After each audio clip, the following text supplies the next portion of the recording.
next up is Terry Lou. Terry Lou is running for school board, and it's going to be interesting, that's for sure. Awesome. And so we want good people on the school board. Yes. So Terry, tell us something about yourself and what you're going to do.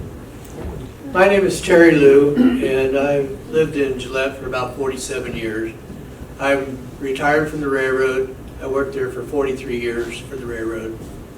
And I've raised children here. I've got 3 daughters I've raised in the school district here in Gillette. And now, as I've been attending these school board meetings, I'm really kind of disappointed.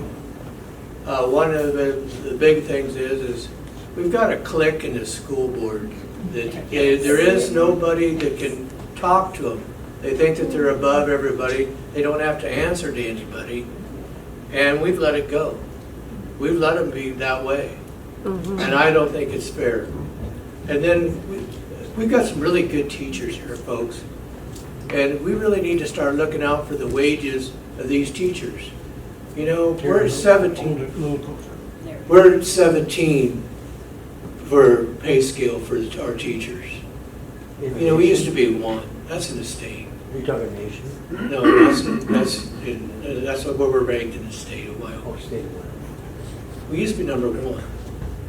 You know, and then when they talked, the last meeting that I attended at the school board, talked about giving the teachers a raise.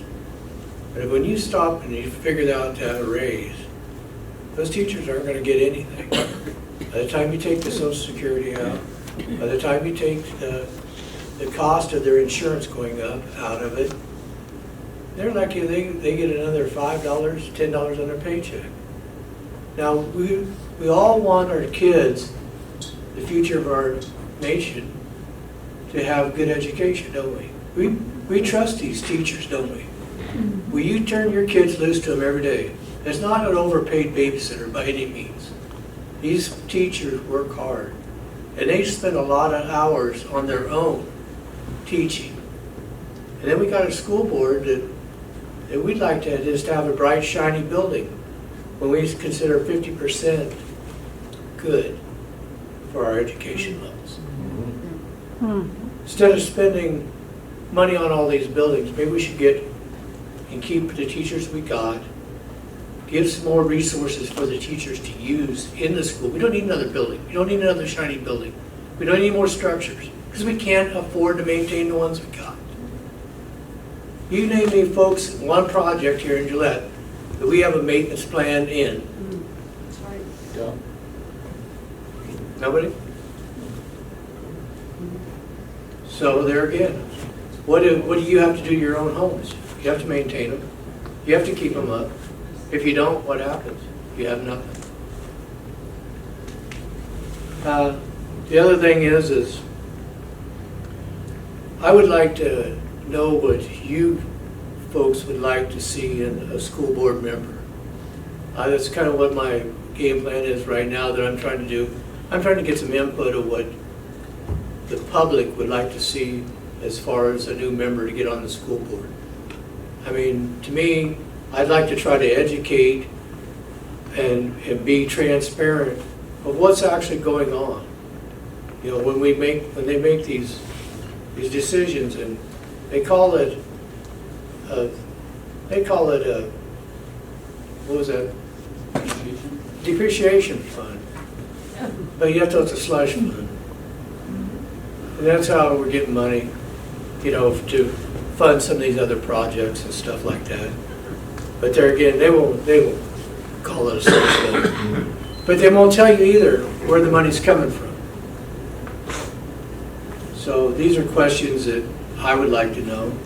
And like I said, I really have a lot of support for the teachers. And I have a lot of support for the kids here. I mean, the kids have the opportunity here that most kids don't have in a lot of districts. I mean, because we have built a lot for the kids. And it's been thanks to the coal, the oil, and all the other people that have done the infrastructure here. So we've been able to have these good things. That's about all I got for right now. Any questions? Yes, ma'am. I'd like to see, keep DEI out of the education. Keep DI out of the education. I don't think we do, hopefully not. We do. Oh, we do? Yeah, we do. Okay, well, we need to get it out. Yes, we do. Okay. Is there anything else? Tell us how you feel about critical race theory and radical sexual gender in elementary school. This gender thing has gotten way out of hand, and we've let it get out of hand. Yeah. We have the ability to shut that down and stop it, but we don't. Because all you have to do is just start saying no. Enough is enough. That's all you really have to do. And as far as race is everywhere.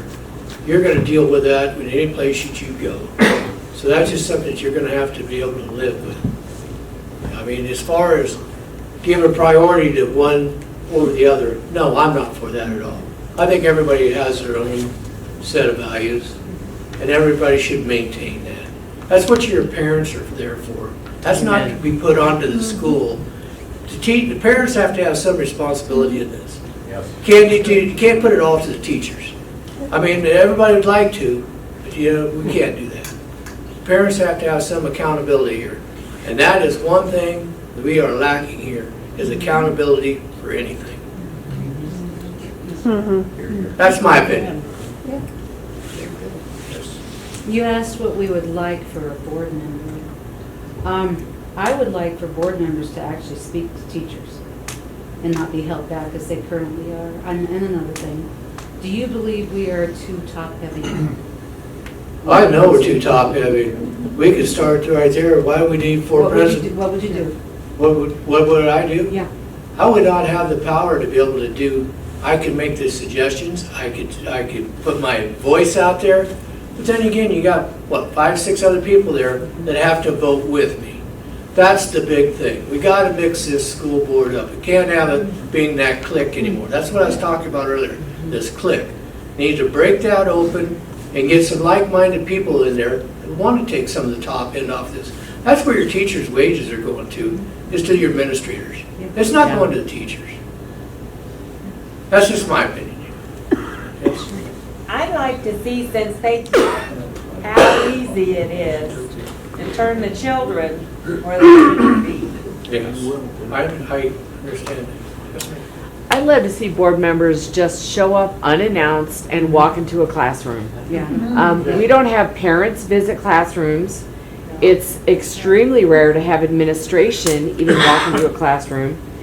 People that run that building on that campus don't go into classrooms. If a board member came in, I think that'd be wonderful. Just see what you see.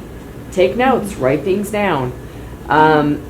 There's lots of denial at the board meetings as to what's going on campus. I'm a substitute. I've seen things with my own eyes that they say doesn't happen. And when I go on that campus, I've seen it. So the teachers say it's not happening there, the admin says it's not happening, the board members say it's not happening, yet the few times I'm there, I've seen it.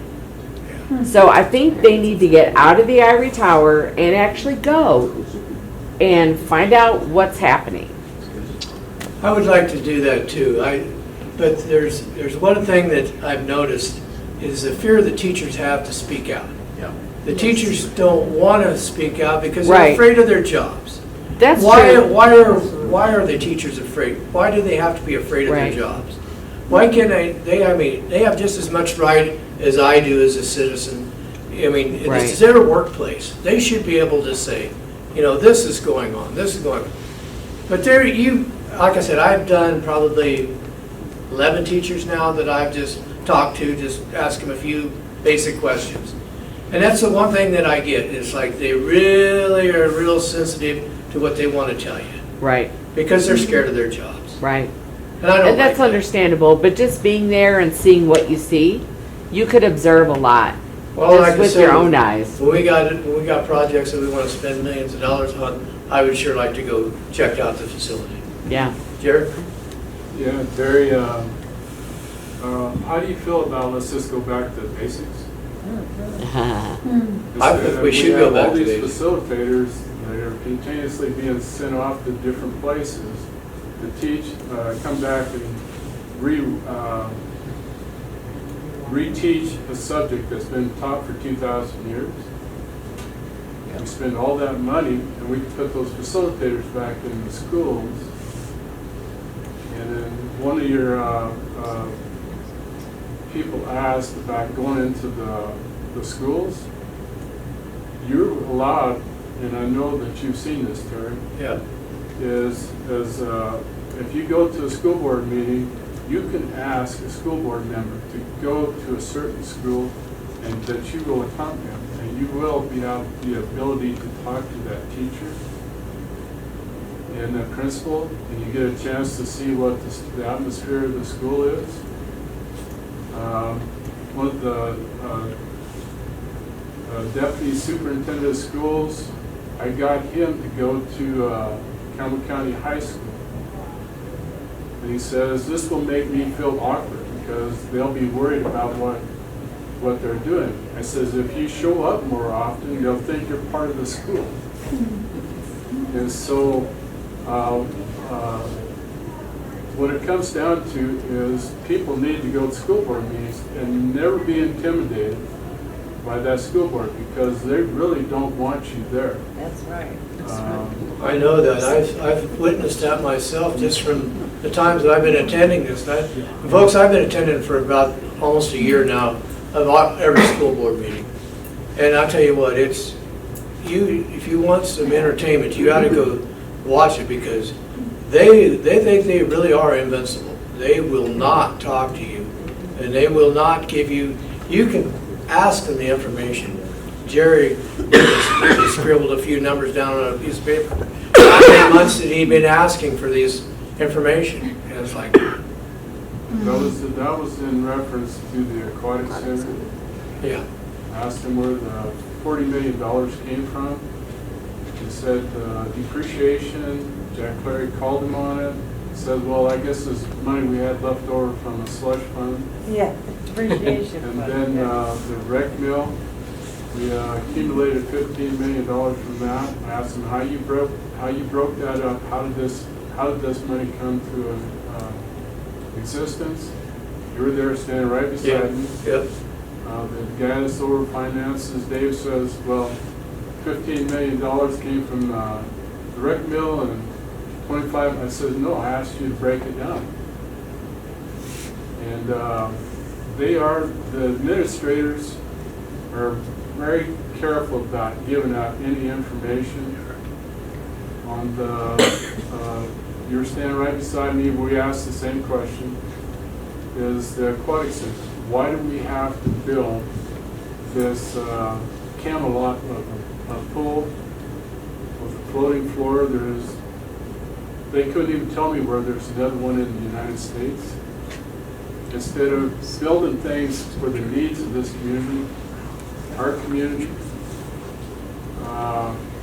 So we were standing right there asking the same questions. And that's why I support you, Terry.